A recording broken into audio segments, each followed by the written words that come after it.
you had a bit of a rough start to your time here in quarantine. Could you just talk to us a little bit about how relieved you are to be out in the track with your new teammates? Yeah, it's very, very good. I mean, it's probably not the start I wanted to have in Adelaide, but it's just I had to go back to Sydney, and then which meant I had to kind of quarantine here. So I did 2 weeks quarantine at Pep's house. So it's good to be out because over there, like I had a treadmill, I had a bike, so I was able to still keep fit and train there. But good to be able to come out and meet the boys and just sort of get to know Adelaide a bit, drive around and that. So, what are your first impressions of the guys? I mean, you'd obviously know a lot of them from playing against them, but now that you're in the club and part of them. Yeah, no, very well. Like just from top down, everyone's been good in terms of welcoming me.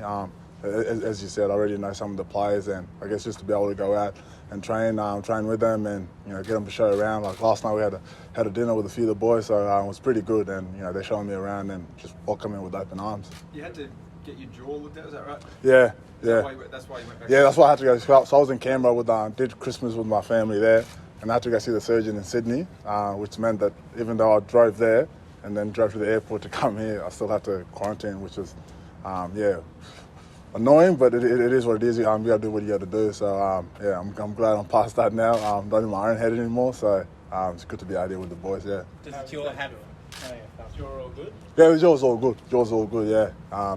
Because I had surgery at the end of the year, and the surgeon just wanted to check up, and just went there for a checkup, and it's all good now. We see you sort of running around with the boys on a little bit of a modified program. That's just to ease you into it here. Nothing else to look after. No, it just eased me into it, just because I've been running on the treadmills a bit different to running out here. So I've got to do a few other things in terms of agility, a bit more movement. Running on the grass is a bit different to running on a treadmill. So they just want to ease me into it. So hopefully I'll be back with the main grip in no time. So is the jaw restrict? Do you have to wait to do contact training, or can you go do contact at the moment? Or yeah, I'll have to wait a little bit. I think probably got another couple of weeks before I'll do full contact. But I think just the main thing for me, as long as I'm out there running around and training and getting the Ks in the legs, that's the main thing.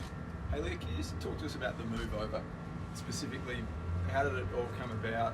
Why did you say yes to the move from Sydney, and what was it about Port Adelaide that made you want to come here? It's probably just a great opportunity for me, just for me to come here, and I guess just never been to Adelaide before.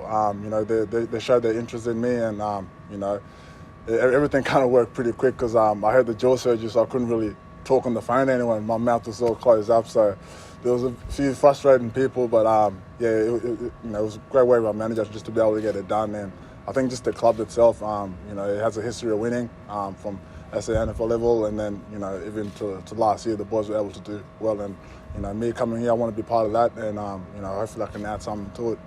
Did it start at the end of the season for you after the season last year? Is that when the first sort of conversation started? Yeah. Happened towards the back end of the season, and management, I was able to just talk to the club and that, and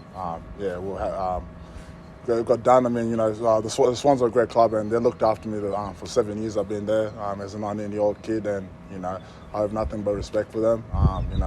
And I've come to another great club in Port Adelaide, and they've looked after me pretty well, and I'm looking forward to the next 4 years. Were you sold on how and where you'd play, the combination of defence and ruck? Was that a point for you? Is that a key point? Yeah, obviously I'm very versatile. Playing ruck, playing forward, playing back, and I think that was one of the main things. Just to be able to play back. I mean, there's chances I might have to play ruck and forward at some stage, but just to be able to play back, and I feel like that's where I play my best football, and hopefully I can do it out here for Port Adelaide. Have you worked out who you've got to push out to get your spot? Because they're a pretty solid back line here. They've been together for a few years now. Yeah, no, they are. They've been playing some great football together, and for me coming here, it's just about working hard, putting my best foot forward, and we'll see what happens at the end. Because as you touched on, they had a great year last year. The back is a very tight unit, so from my end, it's just probably working hard and earning the respect from the boys and putting my best foot forward. But you do like when you come and you sort of shake the hands and you meet Tom Cleary and Trent McKenzie, for example, and they're lovely blokes and they want to be friends with you, but also you have to take one of their spots to get in that round one team. I mean, the thing is, it's not a bad thing because you know, the great teams, you know, there's always fighting for position. So the good thing is, you know, we're all going to get along. But you know, just having that fight for a position is always a good thing for the team. It's a healthy thing and it's a great thing. So, and I'm looking forward to that. Probably one of the things that you've got in your advantage is that you're taller than the other guys, and that was one of the criticisms that was Tom able to put Adelaide's defence last year. You come in and you had that height that maybe they lacked on occasion in 2020. Yeah, I mean, I'm probably what am I 195, and yeah, I think yeah, that's probably the other thing that that I'll have. But you know, at the end of the day, it's just about working hard, and you know, as we touched on, they're a tight group. They played well together. You know, they're able to you know, have a great season without having anyone over 200 centimetres playing down back. So yeah, as I touched on, it's a healthy thing to have, fighting for position. So I'm really looking forward to it. You played really well against Port last year at the Adelaide Oval. I think you zoned off to a couple of grabs on Westy. It might be a different story when you're lining up against Charlie at training. Is he the one guy that you'd look to test yourself? Yeah, of course. I mean, you know, me being a key back, you know, if I can match up on Charlie as much as I can at training, you know, it's going to make me better, and hopefully I'll make him better, because, you know, it was exactly the same thing with the Swans. I try to get the match up on Buddy as much as I can just to be able to learn, because these days there's a lot of gun key forwards out there, and, you know, the much as you can do out there on the track, the better it is for you as a player when you go out there to play. What's Ken said to you, mate? Has Ken sort of just told you to come in and relax? What message is he giving you ahead of the season? No, he's been good. It's been good. I mean, obviously with the quarantine, it wasn't great, but he's been good in terms of just chatting to me and just welcoming me. And he just said, just be yourself. You know, the boys are going to love you, because you know, I've never changed club before, so I don't know what it's like. But he just made everything pretty easy. He said, just come here. The boys will love you. You know, just relax, be yourself. You don't have to try be someone you're not, because you know, I'm a very chill person. I'm a bit out there. I love a laugh. I love to have a good time. But when it's time to work and do stuff, I'm going to do it. So Ken's been good in that aspect. What's it been like living with Pep so far? It's been good. You know, he was living with Bakey last year, and I'm pretty sure Bakey would have you know, taught him some good stuff. So I think he's just, you know, getting into the swing of things, because he's never really lived by himself. He just bought a house, and he sort of just, you know, rang me and said, "Oh, if you want to come stay with me, you can stay with him until he finds something." So now it's good. Now we've got the pool clean. I don't know. It's good. With a lot of catch time, a lot of movies. But it's not too bad to live with him. I'll get along with him. He's one of the other guys that I knew before I came here, so made the move a lot easier. Does he put you to work?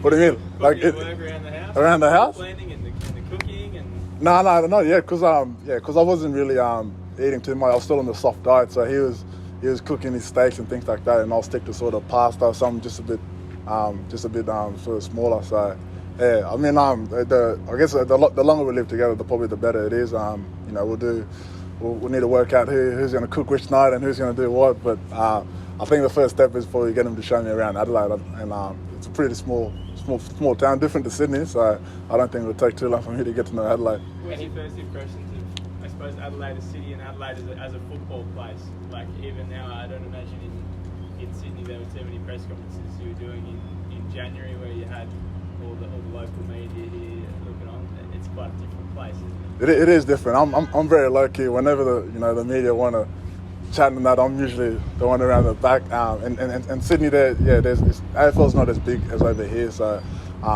that's what I've noticed. And it's a very football town. But Adelaide itself, I haven't been to too many places because I was quarantining. But just driving around with Pep, the city is small. It's just a small country town. So I'm looking forward to getting to know it for the next 4 years. So it should be all right.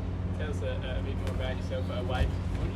You don't really have had much of a chance to deal with you previously. What are you into? What do you like other than football? Other than football? Jesus. Well, to be honest, probably the older I got, the more I've really sort of embraced the role I was doing in Sydney in terms of multicultural stuff, and just being able to go out and help the kids, just whether it's playing football, basketball, just different sports, just to be able to get them to do things rather than just sit there or just going to school for the sake of going to school. And that's the role I've been able to embrace, and I'm looking forward to hopefully being able to do something like that here, and just go around to different communities and just chat to them. So that's what I've become passionate about, and then also I was studying a little bit of business, so hopefully to do a little bit of that part-time here.